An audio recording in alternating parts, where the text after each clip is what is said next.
tuleb tuttav ette, eks? Oled keset tulist vaidlust ja mõtled, et kuidas ma siia üldse sattusin?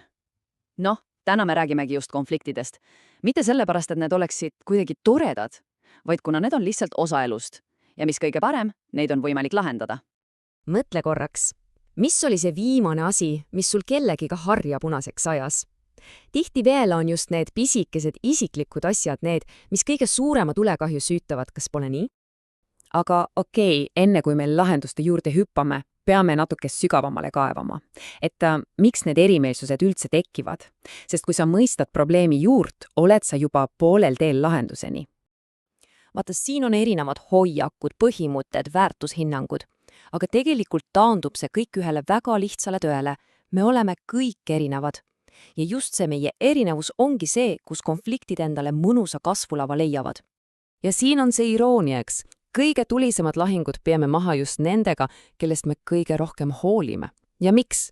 Sest nende arvamus, nende teod ja sõnad lihtsalt loovadki meie jaoks kõige rohkem. See on ju tuttav tunne. Okei, konflikt on siis käes.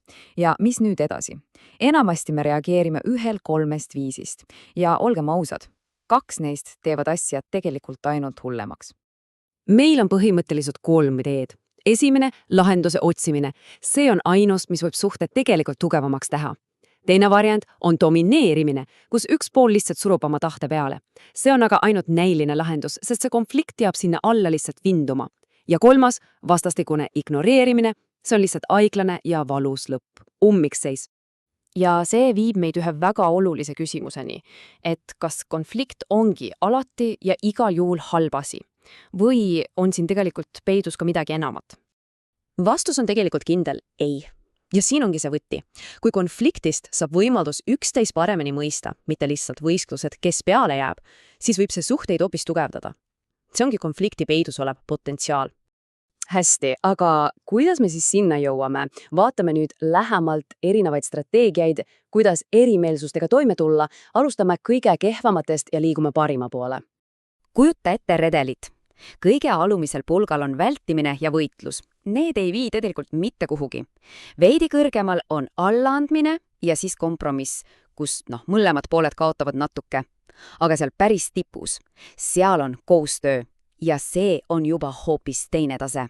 Ja see ongi see kõige suurem erinevus. Vaata, koostöö ei ole kompromiss, kus mõlemad ohverdavad midagi. See on hoopis uue 3. lahenduse loomine.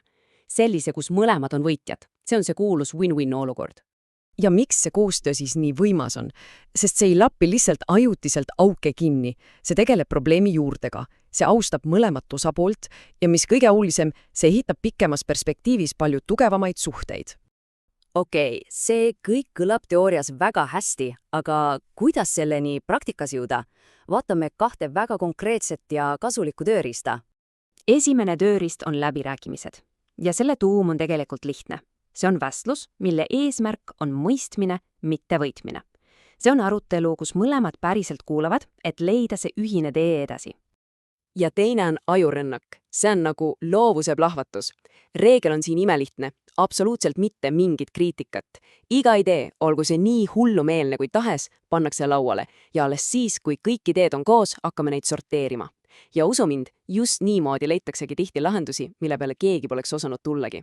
Ja päris lõpetuseks, et kõik see oluline ka meelde jääks, on siin üks praktiline meelespea. Sellised lihtsad sammud, mida sa saad kasutada absoluutselt igas olukorras. Mõtle sellest kui oma teekaardist. Esimene samm, hinga sügavalt sisse. Räägi austusega. Selgita, miks sa nii tunned. Kuulad mõista mitte selleks, et kohe vastu vaielda. Ja kõige tähtsam, otsi lahendust, mitte süüdlast. Ja lõpetuseks jätan teile selle mõtte. Vabandada saaks sõnade eest, aga tundeid, mida need sõnad tekitasid, tagasi võtta ei saa. Nii et valigem oma sõnu targalt, eriti just siis, kui on kõige raskem. Aitäh kuulamast!